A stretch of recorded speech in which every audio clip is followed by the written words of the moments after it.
Good afternoon, and welcome to After the Autism Diagnosis Effective Treatments and Teaching Methods webinar. Before we get started, here are a few reminders about the webinar technology. Please make sure you're using a computer or smartphone connected to the internet, and the audio function is on, and the volume is turned up. Please be sure your microphone is muted for the duration of the call. Questions can be submitted at any time during the presentation using the Q&A feature located on your control panel. American Sign Language interpreters and closed captioning options are available for today's event. The American Sign Language interpreters for today are Susan King Lanier and Amy Ruth McGraw. For closed captioning options, select the closed captioning feature located on your dashboard. To adjust your video layout and screen view, select the View feature located in the top right-hand corner of your screen and choose the view that works best for you. Today's agenda topics includes introductions and an overview of autism interventions. At this time, I would like to turn it over to Ginger Yarborough, IDD, TBI, and Olmsted Director of the Division of Mental Health, Developmental Disabilities, and Substance Use Services. Hey, thanks, Latoya. Um, Hello, everybody, and welcome. I'm really glad you're here today. My name is Ginger Yarborough. I'm the Chief Clinical Officer for IDD, TBI, and Olmsted at the Division of Mental Health, Developmental Disabilities, and Substance Use Services. And I want to start by saying thank you for taking time to join us today. We know everybody has super busy schedules, and it really means a lot that you're spending time with us to talk about autism. And since it is April, I also want to take a moment to recognize Autism Acceptance Month. This month is all about learning, understanding, and supporting autistic people in our communities. And for me, this month is especially meaningful. I actually started my career as a direct support professional working one-on-one with a kid with autism. And it taught me so much about how much families do every single day and how important it is for people to have the right support that fits their needs at the right time. I also want to give out a big thank you to our presenters, Whitney Sukonick and Erica Brown from the Autism Society of North Carolina. Really grateful that you're here to share your knowledge and expertise with all of us. Today's session, After the Autism Diagnosis, Effective Treatments and Teaching Methods, is designed to make things a little easier for families, caregivers, professionals, and clinicians to understand. When a person's diagnosed, it can be a lot. It can feel very overwhelming. Suddenly there's treatments, programs, and recommendations everywhere. And some are evidence-based and helpful, and it can sometimes get confusing. So our goal today is to help families and caregivers understand the different types of treatments that are out there and what is research backed.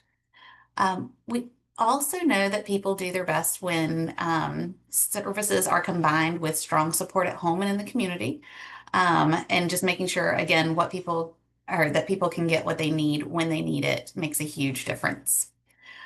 Before we get started, just a quick reminder that our Autism Side-by-Side event is coming up this Monday. We'll drop a link in the chat. It's a great chance to come together, connect, and learn from one another, and we'd love to see you there. And so again, thank you for being here. And without further ado, I'll go ahead and turn it over to Whitney and Erica to get us started.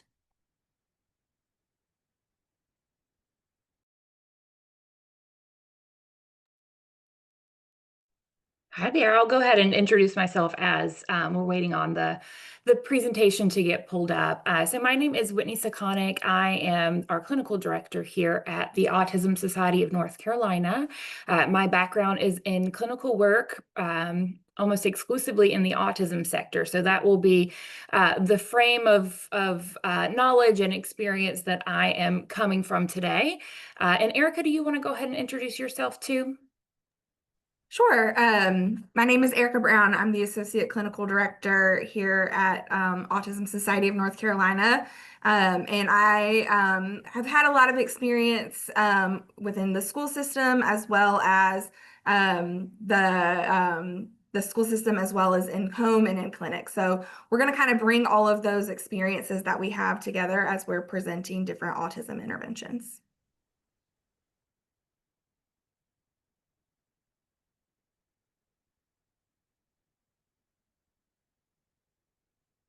Okay, and we can hop right in. Ready for the next slide? There we go. Thank you. Okay, so we have a somewhat limited time together today and somewhat lofty objectives. So just to be transparent up front, Erica and I will be coming at these topics in relatively broad strokes, just to make sure we can share a little bit of information about a lot of different topics within this. So we're going to look through the lens of evidence-based practices for autism treatment and try to give you a working definition of what it means to be evidence-based.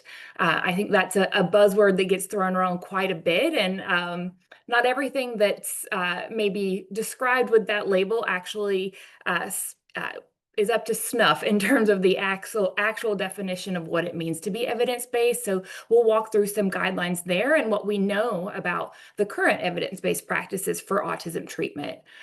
We'll talk a little bit about what high quality and ethical intervention looks like across different settings. We know those of you that are on the call today may be attending for a lot of different reasons.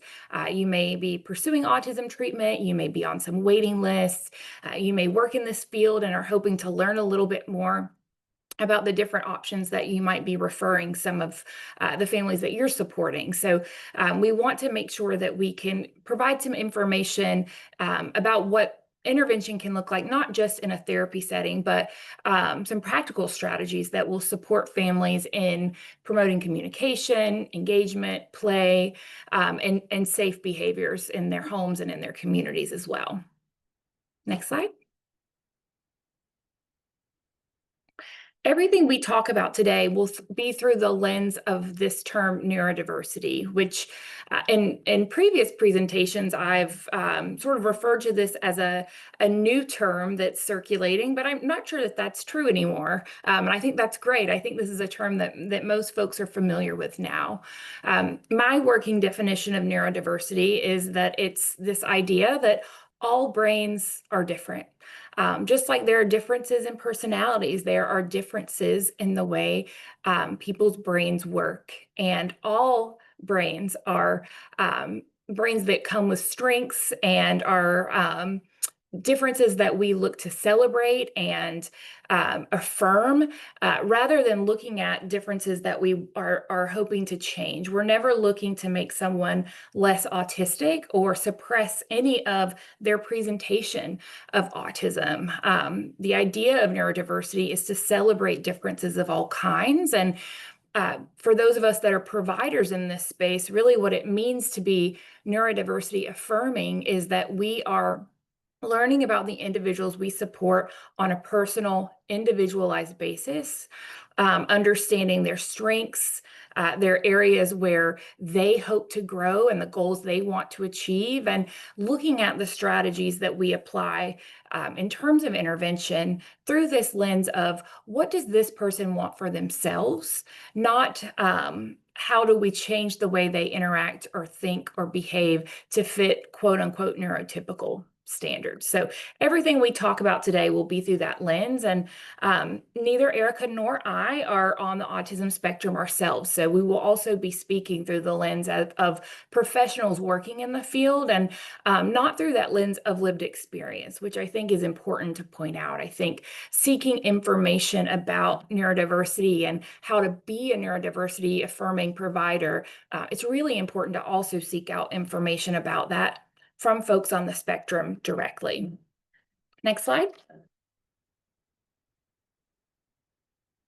So along with that, there's a lot of rhetoric, or maybe conversation is a better way to describe that, around how we speak about folks on the spectrum, whether we use person-first language, which would sound like I'm a person with autism, or speaking about someone else, they're a person with autism, versus identity-first language. So I'm autistic or autistic person. There's not consensus in the autism community about which of these types of descriptors are preferred. Everyone has their own experience with their autism and the way they like to be described or referred to. And so throughout this presentation today and throughout our work that we do in the community, we tend to go in and out of using person first language or identity first language. And if we know the preference of the person that we're speaking with directly, we always default to what they prefer. So many folks on the spectrum feel that their autism is part of their identity and they prefer that identity first language, while others find it more respectful to make it clear that their autism is not part of who they are and instead using that person first language. So we'll use that interchangeably throughout today's presentation, but encourage you to be direct and find out straight from the source as you're interacting with folks in the community. What are their preferences and how do they prefer for you to refer to them? Next slide.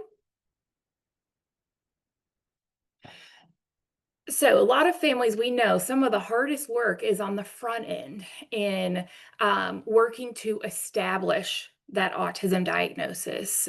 We know there are many waiting lists, there are many steps that families have to go through, and even in order to make it to the evaluation piece of the autism journey. So by the time a family's arrived at the diagnosis, they're often finding themselves experiencing a lot of mental and emotional overload. And then they're left to figure out, what do I do with this information? What does this autism diagnosis mean? And the first thing I would say to any family members in the room or any professionals who support those who have loved ones with autism is just a reminder that that diagnosis doesn't change who your child is. They're the same person they were the minute you walked into that appointment as they are the minute you walk out with that evaluation in hand. An evaluation is just that. It's evaluating your loved one's strengths and areas where they may need more support.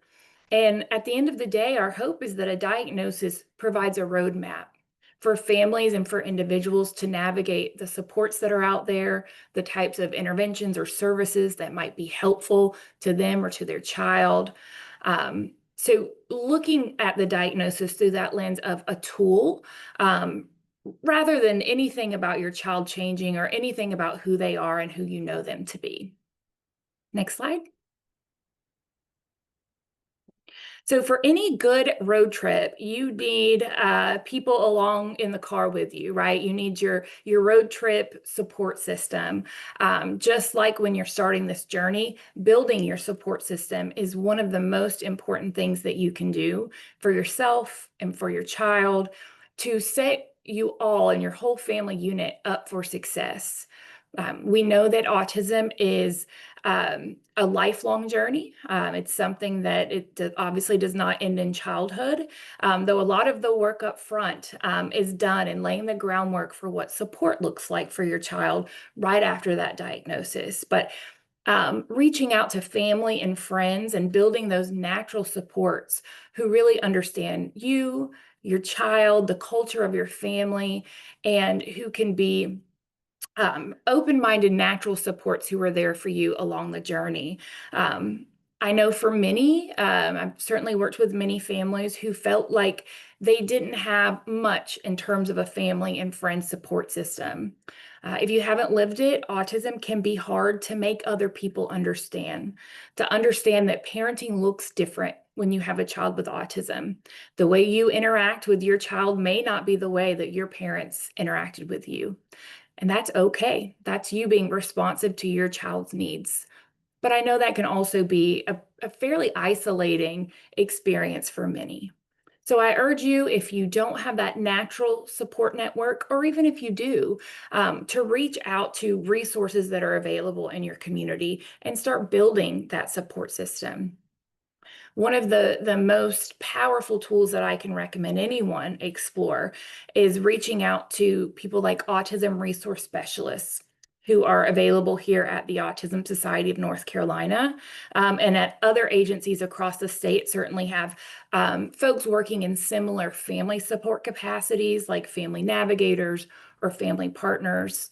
At our organization and most others, these are resources that you can access free of charge. They're available in all 100 counties of our state. And these are folks who have the lived experience of understanding what it's like to support a child on the spectrum and who are experts in the resources that are local to you in your area.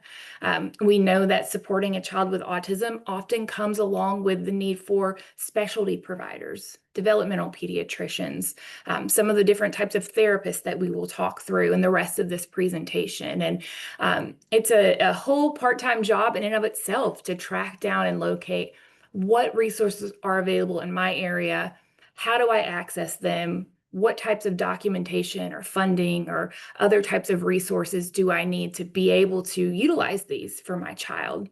And this group of family support team members can help you navigate that, help you to not feel so alone. There's also support groups statewide. Again, Autism Society of North Carolina, we offer this, but we're not the only ones. This is not a plug for our organization, just pointing you in the direction of folks with lived experience who can lift you up when this journey feels hard and be a sounding board as you're navigating this roadmap for you and your child. Next slide. So we're here today because we're talking through what the research tells us about effective treatment options for autism. And we know the internet has gotten deeper and deeper as time goes on. We used to just have Google to ask our questions to, and now we have ChatGPT and Claude and all of the different types of internet search engines. And we know that it will tell you a lot of different things, right? And we all know to not just trust that at face value, to dive a little deeper and to understand what is the research behind these different treatments that the internet or our support groups or our neighbor are recommending to us. So this is a snapshot. This is certainly not a comprehensive list, but at the top there in green are some examples of evidence-based intervention practices. And Erica's going to be talking through in great detail about naturalistic developmental behavioral interventions, NDBIs. I'll be talking a little bit about ABA. Those are two of some of the most common ones that we do in our work. Also speech therapy, occupational therapy, therapies that address communication and daily living skills. There is not a one-size-fits-all approach, and there's not just one therapy or one treatment option available for your child.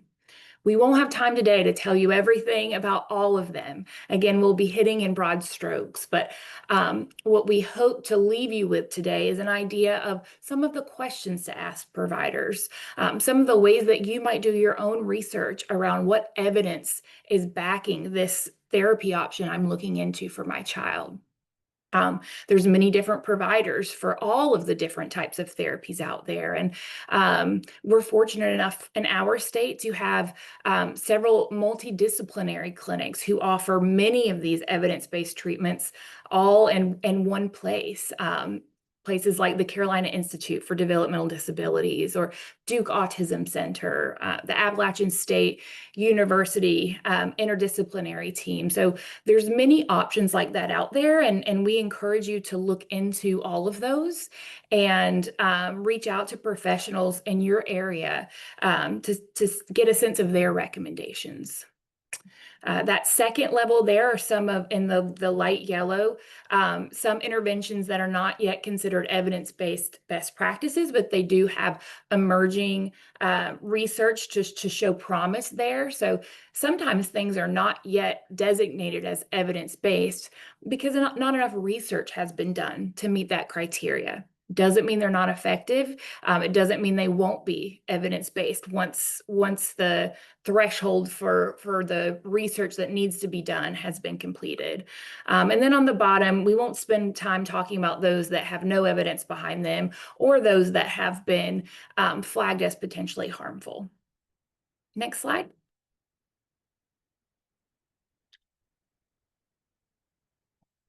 So some of the ways that practices, or that we start to define evidence-based practice, that treatment modality or that intervention style must have been heavily studied in research. And by research, I do mean peer-reviewed research done by experts in that field. So this is not our layman's research that we all as parents conduct as we're figuring out what's best for our child. This is scholarly academic research where there are clear definitions about what are gold standard evidence-based practices, and they meet certain thresholds to reach that designation. All of these have been shown to improve outcomes in children with autism. We've seen them replicated across many children.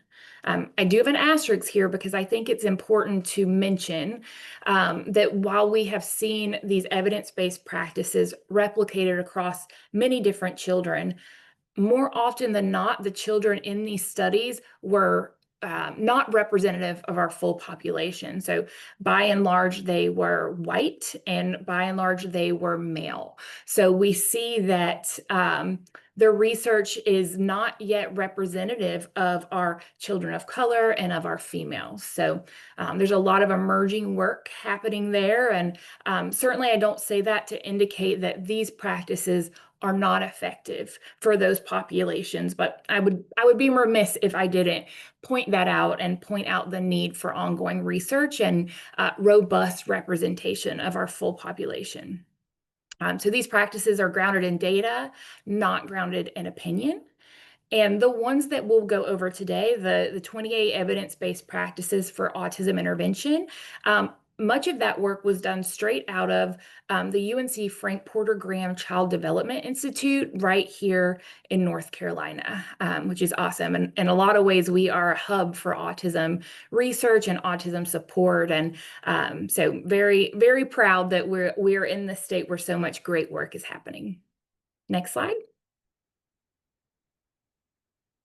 So this is an overview of those 28 evidence-based practices. Obviously, we don't have time to go into a deep dive on all 28 of these, but what I want to point out is that many of these have similarities in terms of the science that is behind them. So many of these include behavior analytic principles, which is the basis of ABA, or applied behavior analysis treatment. Many of these have foundations in developmentally informed practice. So some of those naturalistic developmental behavioral interventions, lots of acronyms in this work, right? So those NDBIs. And these practices are not one versus the other. So it's not that differential reinforcement is recommended for one child, while only visual supports is recommended for another. Think of this as a buffet where you're sampling lots of different strategies that make sense for your child and that are shown to be effective for their learning style, versus a prefix menu where only certain ones are allowed to be applied in any given setting with any given child. So there's a lot of overlap here, and truly the best practice for using these interventions is to do so in an integrated way, using all of the information we know about best practices to support our kids who have this different learning style. Next slide. So I'm going to do a little bit of a deep dive here on ABA before I turn it over to Erica to talk through some of the other evidence-based strategies and some of the more common therapeutics options that are available, certainly here in North Carolina. So ABA, that's probably a hot button topic you all are familiar with, certainly if you are here on this webinar today. In its most simple terms, ABA is just good teaching. It's the application of the science of learning and behavior applied to support skill acquisition programs or behavior reduction programs where we're looking to decrease some of those behaviors that might be harmful or dangerous, like aggression or self-injury or elopement, and instead teaching safer ways to get their wants and needs met. The hallmarks of ABA are that it's systematic, meaning that it truly is a science and it's done in a very analytical and detailed way. Decisions are driven by data. So those of you who have pursued ABA therapy or are looking into pursuing that should notice that the staff working with your child are taking constant data. Every session, they're taking note of how your child responds to the different strategies. And those data are then shared by supervisors and the clinicians who are managing those programs to make decisions on goals that are selected and how we address those. So the data-driven and the empirical validation pieces of ABA are really the hallmark of this intervention style. ABA is well established. There's a growing evidence base, not just for autism, but certainly this is the most common application of ABA. So at its heart, ABA is good teaching. And when it's done well, it's rooted in the understanding of the individual. It should be tailored to the individual level and what their learning styles are, what motivates them, and what the goals are of that individual and of their family. Next slide. There's a lot of different areas in which ABA can be applied to look at skill acquisition for your child. So the most common application of ABA is what we call comprehensive ABA, and this is where we are targeting skills across a lot of different domains of functioning. Most commonly, communication is at the heart of everything that an ABA program is addressing.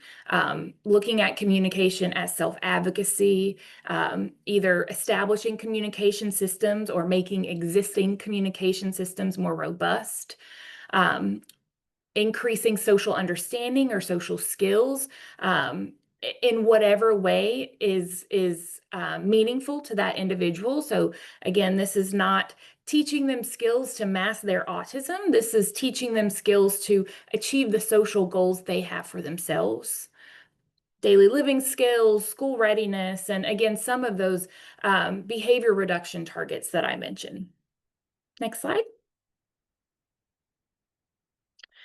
I would be remiss if I didn't acknowledge that ABA has a history, and in some cases it has a present. We want to be really transparent about the feedback that ABA has gotten historically from the autistic community, from families who have utilized ABA services. And I'd like to just emphasize that modern ABA looks quite different from some of the more antiquated applications of ABA, some of those ways that ABA was used in a problematic manner. So I want to leave you with some highlights of what I think are the most important pieces of a modern, individualized, neurodiversity affirming ABA practice. The most important one is that the emphasis is always placed on self-advocacy.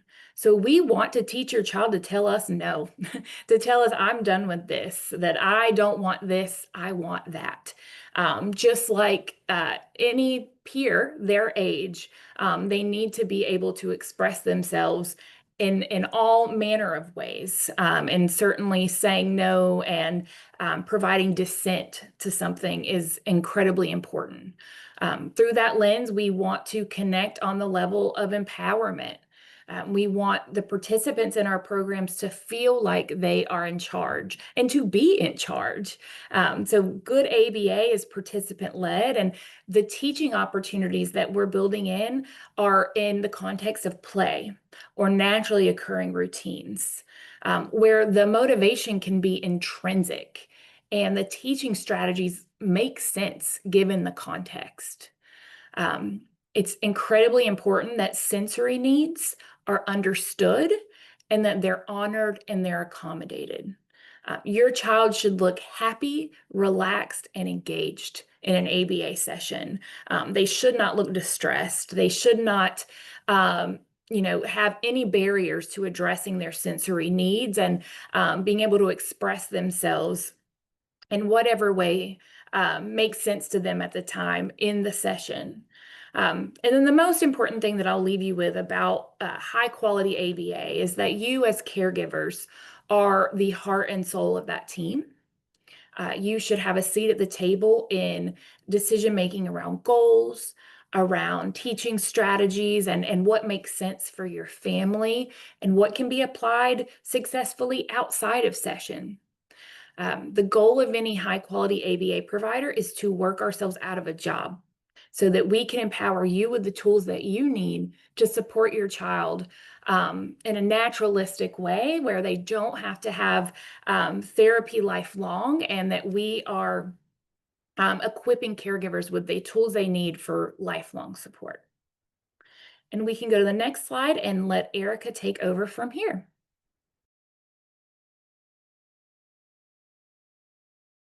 You're muted, Erica.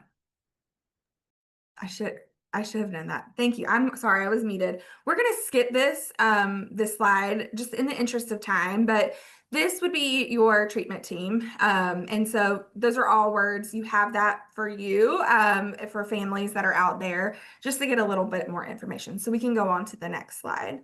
So I want to get into the naturalistic developmental behavior interventions, or as you're going to hear me say going forward, NDBIs. And so some examples of this are Early Start Denver model. You may have heard of this. You may have heard of Jasper. You may have heard of pivotal response treatments. These are all types of naturalistic developmental behavioral interventions, NDBIs. And I'm going to focus a lot as you hear me talk about this on Early Start Denver model, just because that is what I have been trained in. We are very fortunate that here, that Duke Autism Center has some of the renowned Early Start Denver model therapists and interventionists there. And so we're lucky that we can get to learn from them. But what are NDBIs? You've heard us say this acronym, you've heard us butcher the long name, but what these are is really play. So a lot of this research and a lot of what we are talking about is early intervention, and we recognize that many people are diagnosed later in life, and there are these interventions have been a lot of times the evidence base is coming from children, but we want to recognize that there are interventions out there for teenagers and adults with autism. But these NDBIs are mostly for early intervention, so it's done through play. We're using everyday interactions to provide learning opportunities. So we talk about routines. We talk about joint activity routines. So these are a routine between you and your child, or your child and their therapist, that are they having fun with. So it's something that we already know that your child is motivated for. So if they love bath time, we can create a routine in bath time and provide learning opportunities there. And so that's why I am very much a proponent of NDBIs, because it's using the environment that your child is happy in. It's using the environment that is already in your everyday routine, and not creating this clinical setting where they're learning in a setting here that's not what they're seeing at home. So with these everyday interactions, we're following your child's lead. So that doesn't mean we're just following them around, waiting for a learning opportunity to happen. We're thinking creatively, but we're following their lead and their love and what they want to do to provide these learning opportunities. We're becoming a play partner. So if you think about with children, play partners are we're trying to be as helpful as we can to make that interaction the best it can. So if they're building blocks and the blocks are always falling, then you're going to help build the tower as tall as they want to get to go, so that the activity is more fun. So again, these are often done through play, and learning is through play. And if we think about typical development and kids, that is how kids that are under 5 are learning, is they are learning through play. And so it takes the developmental side, what is developmentally appropriate for a 3-year-old, for a 4-year-old, and provides the learning opportunities in those ways. So we can go on to the next slide.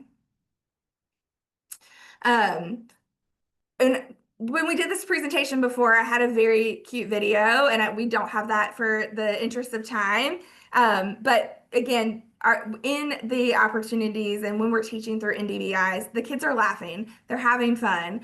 We're building upon what they like. So if we know that they have communication deficits, we're building in communication opportunities. So and that is something just to know that why I love that too is that they're not sitting at the table. They're on the floor. They're learning through that play.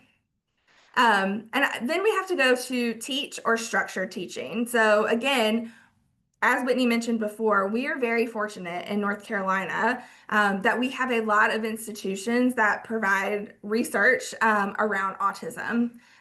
Teach was founded at UNC. That is where this intervention, a lot of the research has come from. We still have Teach there, and they provide trainings. When I started in this field 20 years ago, it was very much ABA was one way, Teach was one thing. What we know now is that structured teaching and ABA can work together, and that we know that using the principles of Teach, using the principles of ABA, we can build an environment where autistic individuals have their best way to learn. So what structured teaching is doing is focusing on the environment. When you hear about ABA and you hear about NDVIs, it really is looking at behavior. And now we're adding in the environment. What can we do to make the environment successful for this individual? So that may be we add things to the environment so that they can become successful.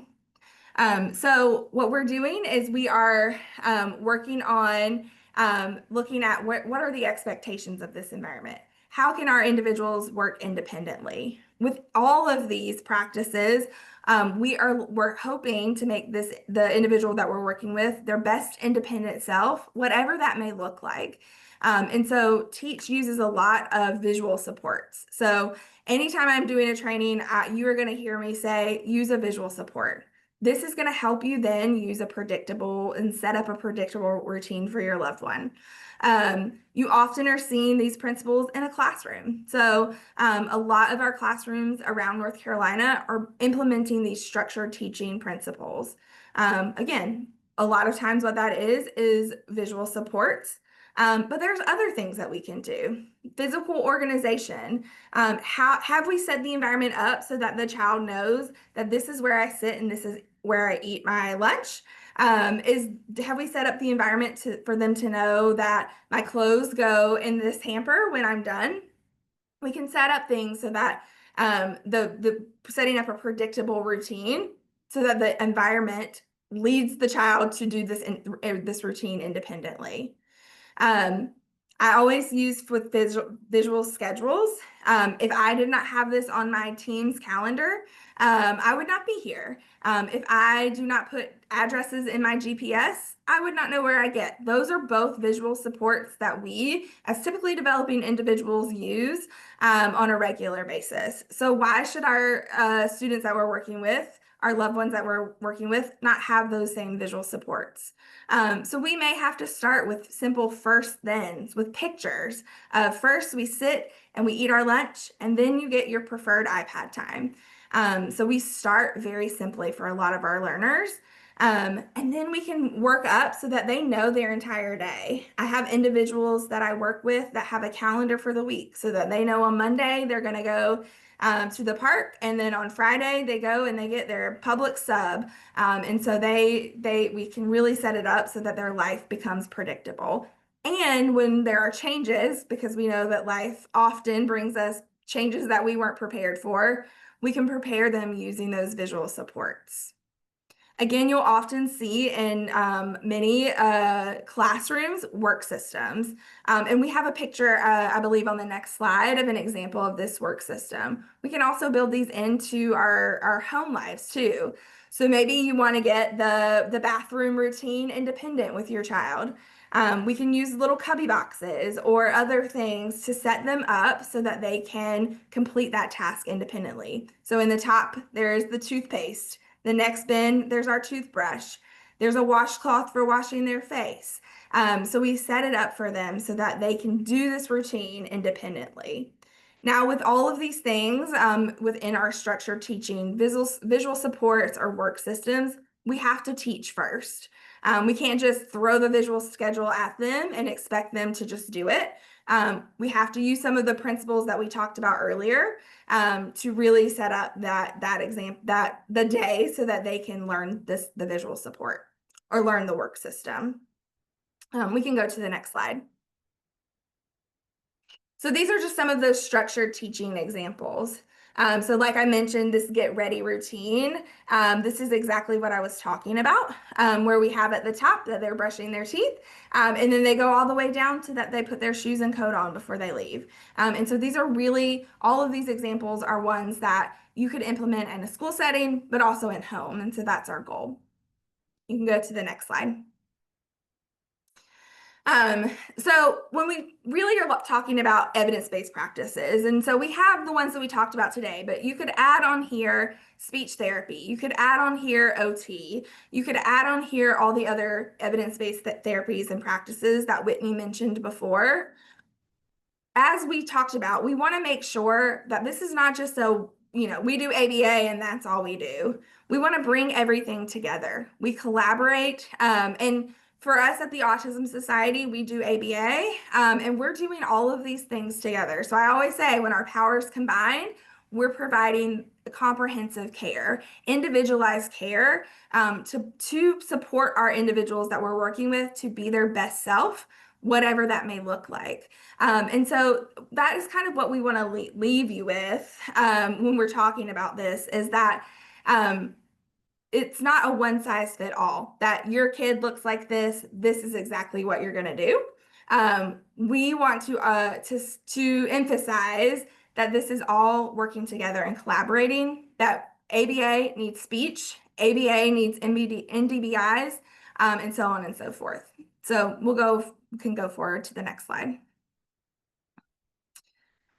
Often when we're talking about, especially in ABA, a question that parents go, and so we're going to kind of shift away from the specific therapies and move into some of the questions that you as parents or you as providers that are supporting individuals with autism may be asking.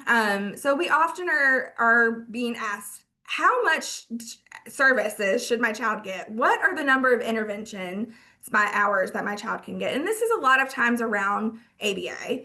And so you're going to hear a lot of different answers. There is research out there. It is old research that does support 36 hours of ABA. I should mention that ABA in the 90s, 80s looked very different than it does now. What we at the Autism Society really, and me as a behavior analyst, argue for is that we want to look at what is the quality of the intervention over the quantity of hours. So in the previous slide that I skipped, we talked about RBTs and BCBAs. We believe well-trained RBTs, which are the ones that are doing the intervention, and BCBAs that are supporting individuals, those RBTs in person, having well-trained folks that are getting supported by the BCBA is much more important than having 40 hours a week of ABA. Hours need to be individualized. They need to take in what is developmentally appropriate for your child. Does your child nap? Is your child in other therapies? Does your child go to preschool? If so, that needs to be included in the intervention hours or the clinical assessment that your child is getting, the clinical recommendation. We want to look at their age. 2-year-olds probably are taking naps, probably need time to spend with their mom and dad. And we really want to look at too, what are their current skill repertoire? Do they have some communication? Do they have some emerging skills that may be served better in a preschool setting? These are all questions, and I can't say exactly what the answer is because we're looking at this for your child on an individualized basis. But these are questions, and these are that you should be asking as a provider and as a parent. We can go on to the next slide. So to kind of piggyback off that, we want you to ask questions. And I'm not going to go through each of these questions, but when you are talking with a provider, whether it's an ABA provider or a speech therapist or an OT, we want you to ask questions about what is the service going to look like. How is the provider choosing goals? What is their approaches? If you want your child to do play and learn through play, find out, is this what this provider does? Because not all providers have the same approaches. How is therapy individualized? A question that I would ask is, what is the parent how are parents involved in this? Because again, that is really important, that you are a part of the treatment team. You know your child best. You are the expert on your child, while the provider might know the science of ABA, or they may know MBDIs the best, or they may know speech the best. You know your child the best. And so that's really important that you're incorporated in there. And again, we want to talk about, as they go into preschool and school, how do you interact with them? Do you collaborate with other providers? Those are really important questions that you as a parent, or if you are looking to refer to other providers, should know about the therapist that you are choosing. So these are not all the questions that you can ask, but as we're teaching our children to advocate, we want you as parents to know that you can also advocate for your child. That is an important part of this process, that you as a parent can advocate for your child as you're choosing a provider. So let's go on to the next slide. So we cannot leave without providing some practical strategies. So we're going to go through a couple of different places that you can provide some strategies for your child and sort of start this process. So we talked about routines a lot, but that is the first place that we want to start doing any type of intervention in the home, because that's where they're going to be most of the time, right?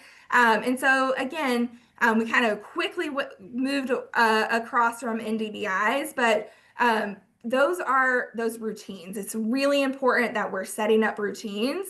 And these are just some examples. Bath time, I mentioned already. It's a great place to do body parts. It's a great place to do following directions. Wash your hair, wash your belly, all of those things. So that's a great place to start, is the routines in your home that you're already doing. Let's go on to the next slide. Probably a lot of you are looking for classrooms. So again, what should you look for in a classroom? When I'm going into schools, because I do a lot of that, I'm looking, do they have visual supports? Do they have routines? Is this predictable for my child? Do they know what's functional for my child, especially in preschools? Are they at 3 doing a lot of worksheets, or are they doing a lot of play? Those are questions that you ask, because 3-year-olds should be playing. How is my child going to interact with peers there? And then what, especially if they have an IEP or a 504 plan, are they taking data? What does that data collection look like, and do I have access to that? And so we're asking, how can these skills be generalized that I maybe have learned in home? And how can they be generalized to another setting? To the next slide. And then the community. We recognize that the community is often really hard for a lot of the families that we work with. And it's because we don't get to do these every single day. You're not going to a restaurant more than likely every single day. You're not going to the grocery store every single day. So navigating the community is something that may be routine, but also is a little bit out of your normal as well. And so these are some of the small steps that you could work on. And I would start really small. Let's say we go to Target and we get one thing at Target. And then we build up and we go to Target and we get 2 things off my list in Target. So using those things like visual supports, setting up the expectations before you get there, and then again, starting small, so that you can build success. And that's what we want to leave all of our clients with, is that small successes equal big wins. And we can go to the next slide. And then the last thing we talk about, we know that our autistic individuals that we work with, a lot of them have communication deficits, and that then in turn can lead to some big emotions. Behavior is communication, and so that's sort of where we start. What is my child trying to communicate when they're engaging in this behavior? I could spend a whole training on this, so I'm really brushing through this and glossing over this in a very broad way. But one of the biggest things is we want to teach a replacement skill. So if your child is crying because they can't have a cookie, we want them to have another alternative way to get that cookie.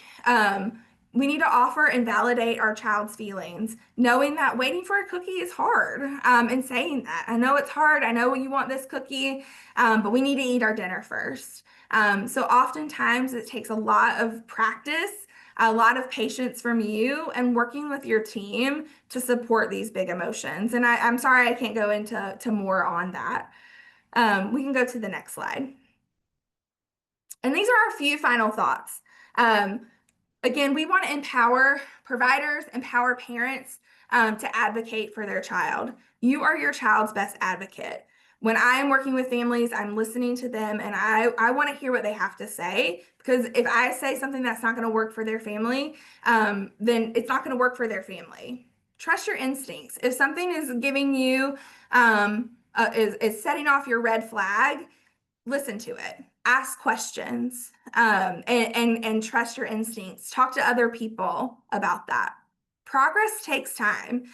So none of these interventions that we talk about are a magic cure. And a magic, and cure is the wrong word, but it's not going to be overnight that you're going to see progress. It takes time. It takes practice. And it takes a lot of families doing a lot of hard work, and we recognize that. Communication is key. Communication between you and your provider, communication between you and your child, and communication amongst all other providers as well. We want to celebrate those smallest wins. The smallest wins are often the biggest ones and the hardest ones to get to. And so that's something that sometimes it gets hard when I'm looking back with some families that I've worked at. We've come a long way, even though it might not feel that way. And then the most important thing we want to leave families with is taking time to care about you. Interacting with those resources that Whitney mentioned before, the resources that are in the chat, those are, you cannot fill from an empty cup, right? And so we want to make sure that we are, you're taking that time to be your best self as well. And then we can go on, I think now, that's kind of where we want to end. And I'm going to turn it over to questions. And so there's a lot of resources around what we do at the Autism Society, but we'll turn it over now to whoever is doing the questions. Hey, Erica. Actually, there are no open questions. So if anybody has any in the last couple of minutes, feel free to put them in the Q&A box, and we will do our best to get to as many as we can.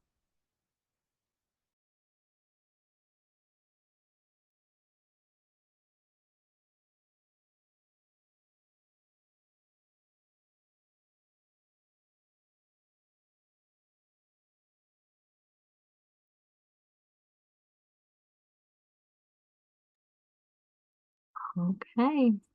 And seeing that there have not been any other questions submitted, I think we can go ahead and wrap us on back up. Thank you, Lauren. If we did not get an opportunity to answer your question during the webinar, questions and feedback are welcome at bhidd.helpcenter@dhhs.nc.gov. The recording and presentation slides for today's webinar will be posted to the Inclusion Connects Updates webpage. The links are included in the chat box. There will be a brief survey following today's webinar, and we would appreciate your time completing it. This concludes our webinar for today. Thank you for attending.